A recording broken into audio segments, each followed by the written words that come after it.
That's the biggest value driver from what I do is I look at your cash flow, what comes in, how it gets spent, and where the rest of it goes. There's a lot of money unaccounted for. It gets spent on random, things, but can we be more optimal with where that money is going to go? Can we find money on your balance sheet to put some of these planning pieces in place without affecting your overall lifestyle? Be the change you want to see. Make a difference by giving your money a purpose, a mission to do good. Welcome to Money with Mission, where we show you how to create passive income so that you have options for how to work and how to live your life while leaving a legacy of positive social impact. Hey everybody, welcome back to Money with Mission. Today I have Steven Huskey. Steven is going to really help us understand our money. I've been talking about it all along, but he comes at it from a little different perspective. Steven told me earlier, he goes, when I tell people I'm a financial planner at a party, they walk away and go look for the next person to talk to. He's going to do it in a good way where you're going to hang in there. So don't go away yet, you guys. Okay. By the way, Steven has a podcast, which he's going to talk about. So make sure that you go to his podcast when you hear about it, subscribe, like it, listen to it, because he talks to you. Okay. Here we go. Welcome to the show, Steven. Thanks a lot. Oh, thank you so much for having me. It was great having you on my podcast earlier this morning. I think the conversation is going to be fun and it's just going to continue. So thank you. You gave it away. We've talked earlier today. It's My bad. That's I'm so open, it doesn't even matter. Steven, what's a financial planner? Or actually, let's start with that. What is a financial planner so people can get over thinking about that? Let's get that out of the head. Well, a financial planner is someone who understands you as a person first and foremost. They need to start with the absolute basics of who you are, any predispositions you may have in your mind, any actual experience you've had financially, even from being a child and seeing your parents work with money and those types of archetypes you have in your own mind about how investments should be done or what not to do, things like that. And then taking that and creating paradigm shifts through education. That's what a financial planner really is. It's just understanding you, your relationship to money, any emotional decisions you have in regards to your money, and try to educate you along the way. Do you help people pull, because a lot of us don't even realize we have an emotional thing with money. Does that make sense? And so Right. you can help us realize that and see what's going on there. Absolutely. And it all really starts with our first conversation that I have with, I'll call them prospects initially, someone who may be interested in working with me, someone I may be interested in working with. We have what we call an emotional blueprint conversation. Yeah. I've had people walk out of meetings sometimes in tears because they come in with their spouse. They can't talk together about money because there's this real tense feeling around it. But I get them kind of talking about money together. And money, as we know, is really just a tool to accomplish the things that we want to do in life. And so I don't want to hear, oh, I want $1 million in my portfolio by this age. I want to 7X my real estate investment, whatever. It's all about what does that money afford us? The people that we want to see, the places we want to visit, the things that we'd like to own, and then obviously the events we want to be present for, whether it's a wedding or a retirement, ceremony, whatever it is. That's kind of what we talk about. The big why. Okay. So let's go back a little bit now that we know what a financial planner is and what they do and how they can help a bit. How did you get here? Great question. So I went to Winthrop University in beautiful Rock Hill, South Carolina for my first year of college. And I actually was on a pre-dental program for 2.5 years. And I decided I wanted to go that route because I know dentists make good money and I wanted to be able to have a good lifestyle. But then I got into it and I really disliked chemistry. I really disliked looking in people's mouths. And I was like, this is probably not what I want to do. But I always had I guess a really good feeling around helping people. And I wanted to find a way to do that. I know that kind of sounds cliche, but I really love connecting with folks. I'm a very big networker. It's kind of how, you and I met. And I wanted to find ways to help people more than with just their money, but with connecting them with someone who can make their life better. And so, I really started in the banking community as a teller in 2010, I think it was. After I transferred out of the pre-dental program to College of Charleston, I had my psychology undergrad degree. So I guess I'm a financial therapist in some respect. But, so I got into being a teller within 6 months. I was a personal banker. Before my 2-year mark, I was running my own branch. I think I was 24 at that point. And so I ran a big branch. They moved me to a bigger branch with more households because I was doing well. And I couldn't take the constant, I guess, pure corporate banking, you might get this, but like the constant harassment from district managers and people above you saying, well, what have you done for me lately? Go beat the streets and go find some checking accounts. And I was like, this is not the sales role that I want. Yeah. So I took Yeah. my skills, my licenses, and I created Husky Financial. Took a bet on myself after my first daughter was born, looking at her eyes and saying, I can't be in banking forever. I got to make a better lifestyle for her and for my Right. wife. And so I created my own thing and I hustled like crazy. And I met a lot of great people on the way who helped me out. And I've been able to educate myself enough to be able to share that education with the world. That's great. I talk to so many people who have start down one path and then find that that's not the path for them. You found out that dentistry, I think that clue, I don't like looking at people's mouths, a big clue for you that this is not where I want to be. Well, what's so funny about That's that is funny. now I have a separate business. It's still a financial business, but it's called Blue Water Dental Advisors with a business partner. And all we do is help dental practice owners grow, protect, and exit their practice, which is, I guess the dental thing came back around somehow. Yes. But the helping people, and like you said, it sounds cliche, but I think all of us are here, whether we can or we realize it or not, are here to help others. And that's what makes this place really nice. Hate to get philosophical, you guys, but that is, we don't all help each other, but being able to realize that that's what we're here for and then figuring out what our thing is and how we can help is, I think, one of the bigger things we're here for is how can I help? When you work mostly with professionals, physicians, dentists, you said, how did you get working with those folks? I 'Cause took a lot of, we can be kind of a pain in the butt sometimes, you know? well, I mean, I'm not going to deny that. A lot of the surgeons, I think, are the ones who have I'm not going to call it a God complex, but they're the ones who really are the biggest personalities in the room and they know a Uh-huh, lot. And uh-huh. they don't like being told that maybe they're not the best at something or they don't know something. It's just how you present that information to them. It's giving them education and letting them figure things out for themselves. And when there's a self-realization that happens, their idea was kind of implanted by me, but it's their idea. So Yes. how do I get working with those people? Well, the coaching that I was talking about. So I've hired independently from, any help that I get from my current firm is I hired 2 or 3 different coaches to help me determine who my ideal market may be.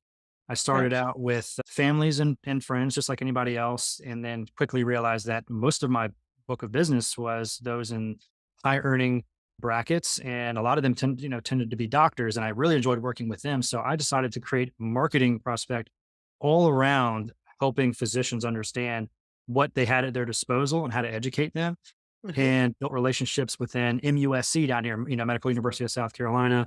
I'm part of the Charleston County Medical Society now. So I go and I write blogs for them and help them at their medical mingle events and things and sponsor events catered to them. So I I like those personalities. I like those big people in the room personalities because I can mesh well with them. That's what I was gonna say. So the thing that many of us have as physicians of that control thing, and we do know a lot and, money, how hard can it be? All those kinds of things that may come out of us didn't scare you, don't scare you, and help you to actually meet us where we are to move forward to where we really want to be, which is amazing. So let's say, we got somebody out there who is like, okay, Stephen, what can you do for me? How do I mean, I make money, I make great money, I get the things I want, I have my retirement plan. Why do I need you? What are you going to do? How are you different than that guy I'm using that's takes my money in the suitcase that I never seen him before and they invest it for me? It's gonna be there for me at retirement, right? Right. Well, I think what I do is I kind of create a different value for myself than your average investment advisor. Like your firms, the big box firms that just cater to managing money. That's what they do really well. And that's the one thing they really do. But they leave out so much of your personal planning efforts that really need to be concentrated on. So my value is not based on a rate of return that I can provide for someone. It's all about how do we get you super financially organized? How do we help Mhm. you make more empowered and decisive decisions around what your family life should look like today, what your retirement should look like? And then how do we give you the most income in retirement, the greatest reduction of tax along the way? Selfishly, I'll go ahead and give you this spiel about other advisors is that they want to hang on to all of that capital that they possibly can because if they can take, $1 million of your money and make that last for 25 years, they're banking on making, that percentage fee on $1 million for 25 years and they're set. I have a different philosophy. I want to help my clients set up other areas and buckets of money to where they can start to use those assets that they've built that capital with. And when you use those assets, you're inevitably creating more income and lowering your taxes. And I'm okay not getting paid continuously on that money over time because that's what's best for the client. I can kind of show you how I do that. But we have a different balanced strategy around investments and around retirement than the average financial professional. Okay. So let's talk about that. I come to your office or I call you and was like, let's set up an appointment. I want to learn more about Mhm. money and how you work. What does that look like? It's a pretty simple 5-step process. And I think that physicians with, the limited time they have enjoy having a finite number of steps. Yeah. So the first step is getting you super financially organized and getting all of your documents in one place and having a place like a vault you can go to where everything you're going to need is there. Your estate plan is there. Your policies are there. Your investment statements are there. You can even take pictures of your home and look at all your stuff for an insurance purposes. You can store those videos there. So Okay. that's the first thing we do. We take a financial snapshot of everything you have, and you can see how making decisions in one area of your balance sheet might impact the others. So I think people like that. The second thing that we do is we create a financial mission statement. I Okay. hear you, I listen to you, I put all your goals down on paper, I put all of your concerns and what keeps you up at night on paper, and then I summarize all that into 2 to 3 sentences. So if you've ever done a marketing project and you create a mood board and you put all your ideas on a mood board together, inevitably what happens is you take that mood board and you create a logo. What's the logo we're going to create for you and your family? And then how can we actually go back to that and say, here's why we're doing what we're doing? So it's more of like a checks and balances, right? That's the second step. The third step is understanding your cash flow as an individual.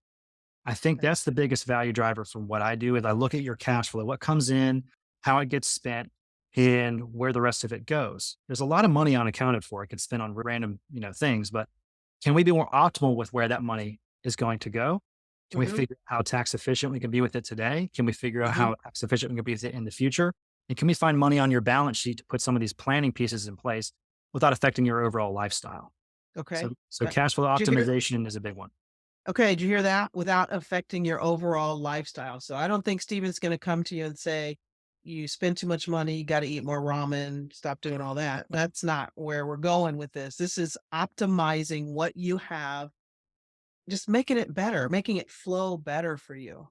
That's what I'm hearing because I could hear people thinking, "Oh, I got to go on a budget. I'm going to have to stop spending money on this. And I really like this."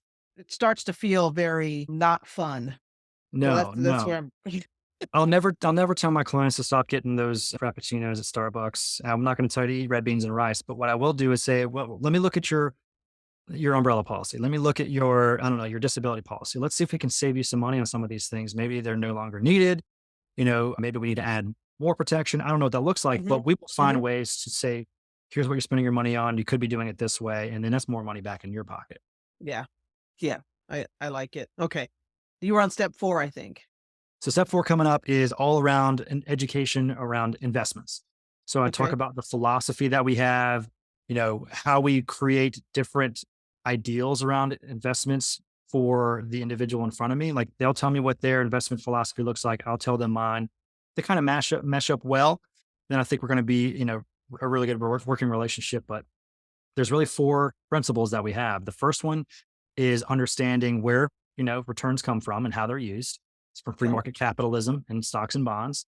And then you really need to understand how to offset the risk of each one by putting uncorrelated assets in your portfolio. So it's not all okay, about stocks and bonds. It can be about real estate. It can be about private placements, alternative investments, real estate, small business, general partnerships, whatever you want to do. There's different things that you can invest your money in that will diversify that portfolio. And then the next one is rebalancing. So let me tell you what rebalancing is. I was gonna say, Uh, say what uncorrelated is. I mean, I know what the Uncorrelated word means, means in and of itself, but with yeah, relation to your investments. I'm going to use a golf analogy here, right? So, like I Okay, did in our last podcast, but you don't want to take your 7 iron with you to the tee box because you're not going to hit it very far. Like you want a driver to be able to get you out there. You're also not okay, going to putt with your driver. So you need some other uncorrelated golf club in your bag that's going to get you to the next piece of wherever you are in your journey on that hole. okay, So uncorrelated assets means, let's say I've got a stock. There's a lot of market risk involved with that. And if you have 100% stocks in your portfolio, that is a ton of risk. That is a lot of potential for gain, but a lot of potential for loss. So we offset those risks with assets that are not correlated with the stock market, such as fixed income or bonds. Okay. So uncorrelated is this is like same as unrelated. They're Unrelated assets. Yep. if stocks go down, bonds are not going to necessarily go down at the same time. If bonds yield changes, the stocks are not. It may all necessarily. They don't work together. Bottom line, it's not going to all drop out at the same time or all go up at the same time necessarily. Yeah, if you've ever been to Charleston, and like our highlight of the skyline here in Charleston is the Arthur Ravenel Bridge. It takes people from the downtown Charleston Peninsula to Mount Pleasant, where I live. And if the engineers that built that bridge, which is the largest suspension bridge on the East Coast, and they did not have different points of the bridge where if one area was under a lot of stress due to cars or a hurricane or whatever, if that one area was experiencing a lot of stress, the other part of the bridge would also be equal to that same part of stress. But because they gave it different suspension amounts in different places, when one area is experiencing a lot of stress, the other one's holding the bridge in place. So that's kind of what Okay. we were looking to do from an engineering perspective in terms of a portfolio. Okay. Okay. Great. Got it. You said you were going to explain another word that you used. Rebalance. Yeah, Rebalancing. rebalancing. So rebalancing is where, you have what we call a risk tolerance. A risk tolerance is how much volatility that you're able to withstand in your portfolio. There's also something called risk capacity. You have the capacity to take on this amount of risk. If you're a 65-year-old and you're wanting to retire at 70, do you have the capacity to have a 100% equities portfolio? Probably not. The time frame isn't there. A risk Okay. tolerance is saying, well, I'm able to withstand in my heart and in my gut this amount of volatility. So we want your portfolio to remain in that, that tolerance bracket. So if you have high growth in one area, it can push you into another area of tolerance allocation. So we want to rebalance that portfolio so that growth or loss in one area of your portfolio is not going to put you in a different risk allocation. Okay. I'm trying to think of how to put that in another kind of example, like in medicine. Is it kind of like, man, help me, is it kind of like when you give one medication, you might have to give another one to affect the Balance it side out. effects of that one? Yeah. Yep, yep, you have to do that. Okay. I'll use a gym analogy as well. Let's say you have in your left hand a 25-pound weight, and in your right hand you have a 35-pound weight. As you continue to, lift those weights in your arms and you're doing the bicep curls, the right arm is going to get a lot bigger because you're lifting heavier weights, and the other one's not. Right. So if you switch them around, or if you get even weights in each hand, they're going to grow at the same rate because Okay. you've balanced it out. Okay. Okay. And then the other thing that was very interesting that you just talked about was risk tolerance and Hmm. risk capacity. And Right. I don't think I'd ever heard, I mean, I've never heard that word, those words used that way, risk capacity. It's always risk tolerance. And risk tolerance is very interesting to me because yes, I want my money to grow, but I don't want to lose any. So I don't have any risk tolerance. You know what I mean? I don't want to ever Right. lose it at all. So I think a lot of people would say I don't have any risk tolerance, which you probably have to work with them to kind of get them to understand that to put it out there, get your money working for you. It might get hit by a car out in the street, just like anything else. It can happen. Hmm. But the way you allocate and the way you look at things, the way you help them to or help us to manage that decreases the risk. Yes? Yeah, risk tolerance is more emotional and risk capacity is more factual. So if you have a 35-year-old who is basically saying, I am totally averse to the market, I want to just be in like fixed income and cash, they have a very low risk tolerance. But because they have 30 years until they retire, they have a very high risk capacity. They should be able to take on more risk. Okay. Okay. We have still one more step? Yeah, the last step is really all about aggregation. Here's your custom set, industry specific set of recommendations to get you from all the goals you told me were very important to you to the end result of those goals. And here's how it's going to apply. And then hopefully I've done my job and given enough education to them so that they're able to make those self-realized decisions for themselves. I'm not about telling someone this is what you were going to do. I'm all about Mhm. saying, here's what you're able to do. What would you like to put in place? So Okay. it's there's no pressure. I'm not selling anything proprietary. I'm not selling a product. I'm selling a process with someone. Okay. So after you've spent this time, and it sounds like it's going to take some time to really get all that together, because the first part sounded hard and hard in that, okay, I got to pull all this stuff together. I got to go take pictures of everything in my house. Not that it's difficult to do. It's just one of those Oh, things. you don't have to do that. You just Oh, good. we need to do that. There's Mhm. stuff that we should actually do. Mhm.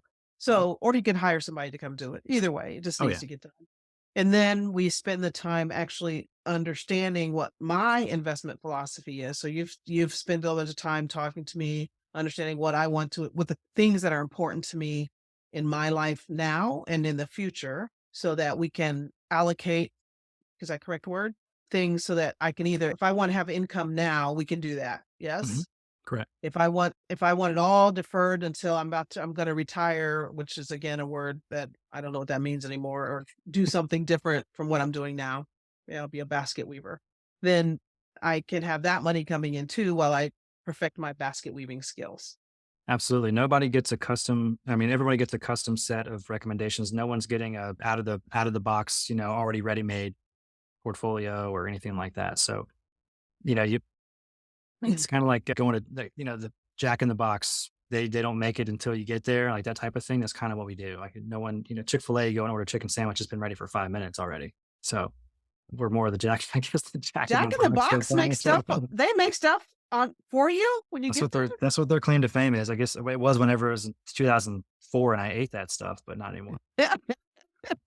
I haven't been to Jack in the Box. I remember there's a time when I forgot McDonald's existed because I hadn't been to a McDonald's in so long. It's like, oh, they are still here. Maybe I'll try this again. We're getting off the subject. Yeah. So once we've gone through these 5 steps and we've decided, you've shown these are your options, and I decide I want to invest in something that it's like, okay, I'm ready. Let's do it. Mhm. One of my buckets to be real estate. I want one of my buckets to be stocks. I want one of my buckets to be, I don't even know what all the buckets, bonds. I wanted something, invest something in emerging market, whatever. I know the words. I don't know what they necessarily mean. Mhm. Over, do all these things for me. Do you take care of that, or do I need to go back to somebody else to help me do all those investing?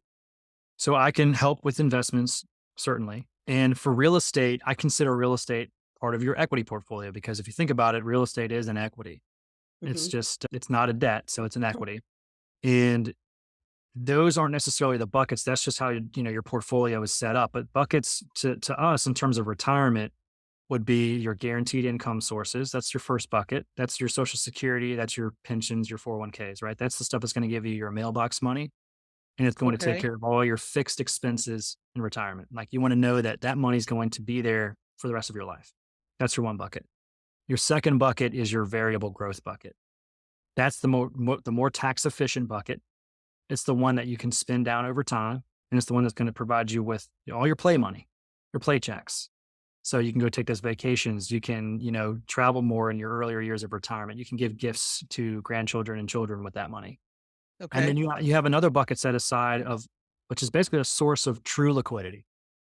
A source of true liquidity is not counted on for income, but it's there when a large life expense happens. A roof needs to be fixed. You've got a long-term care issue. You've got, different things that happen. And it also refills one of those other buckets if they happen to run out. So it's the best way to really provide the balanced structure for a retirement. Say those buckets again. The first one is guaranteed income sources. Guaranteed income. Okay. The second And one then, is variable growth, and those are going to be non-retirement based assets, the ones that are going to be capital gains treatment versus ordinary income tax treatment. okay, so Historically, over time, ordinary income tax treatment has been much higher than capital gains. So if I could say, well, I'm paying 35% in my tax bracket, I don't really want to take my money out of there. Let's go to the 15% tax, of capital gains for the other bucket, and let's take money out of there. So you can you have more choices and you have less probability in your plan if you do it this way. I just heard you say something. So one thing we're told is that we put our money in our 401k pre-tax, because when we retire, we're going to be in a lower tax bracket, and then you're going to have to pay less in taxes when you take it out. But the part about that makes no sense to me is that I don't want to be in a lower tax bracket when I retire. I still want to make the same amount of money I make now. And so what you just said can help offset that kind of thing. So there is more to it. Yes, a 401k is okay. I'm would challenge, is that a guaranteed income? I don't know, but it's money you put.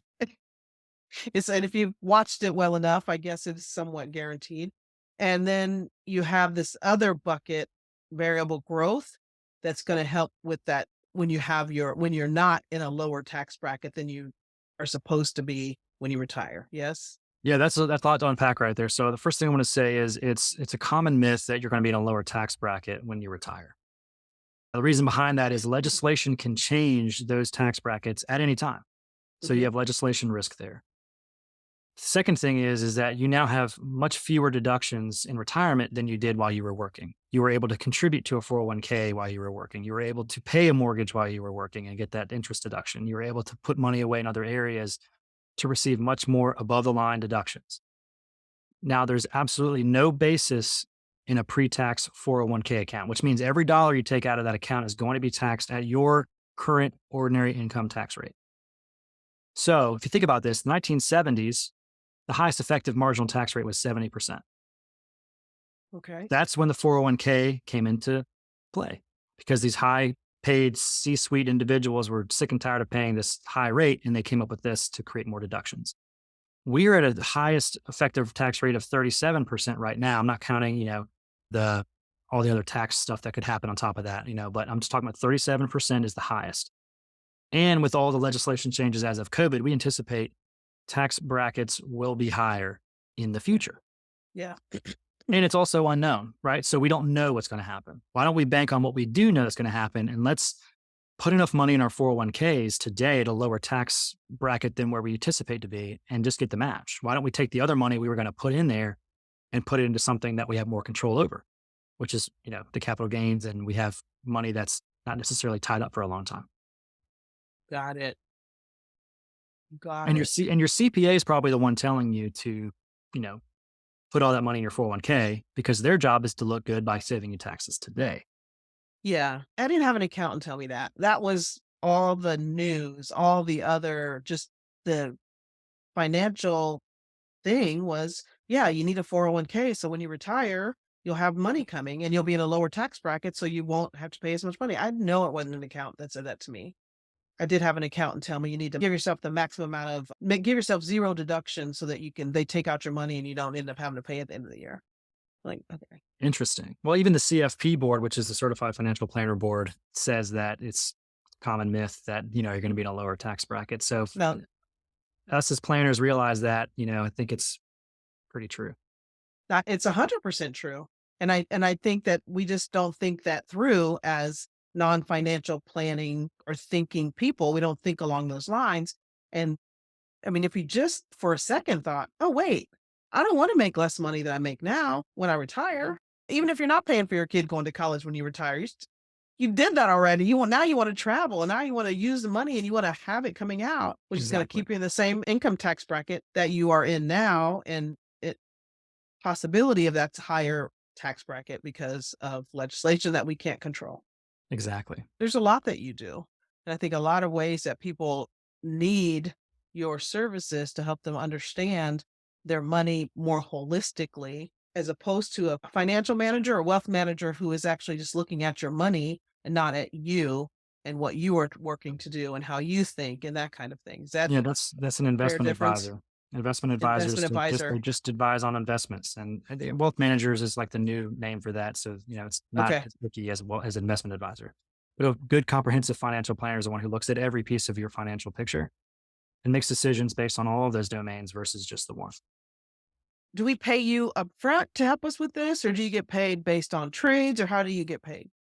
Yes. So I actually charge a fee for my services so that people are not obligated to invest with me if they don't want to, not obligated to do Mhm. anything with me, but they're paying up front for my time on putting all this stuff together and for all Mhm. the meetings and all that. So the fee varies based on complexity and based on income and all of that. But I do also get paid in other ways, and that's to manage money. Okay. And then if a client may need some type of risk product or something like that, they don't pay me out of pocket for that, but the company they choose to go through could pay me a commission for that. What's a risk product? Like if they're young enough, they need disability insurance, or if they need life I see. insurance or whatever like that. That's the type of stuff I can do. The fourth way I get Okay. paid though is if I've done a fantastic job for you and your family. If you have friends and family that need the same education you got, absolutely introduce me. Yep. Yep. That's that's important again, because I think a lot of us get into this thing of, "I don't have to pay for that." And we have to always remember you get what you pay for. And a lot of times what you don't pay for will cost you in so many ways that you don't even see at the time that you're not paying for. You're just happy it was cheap. So, That's true. spend s Go ahead. I say this a lot. It's You work your tail off for every dollar that you bring into your household. You're 100% allowed to be emotional about your money. And people make emotional decisions with their money all the time.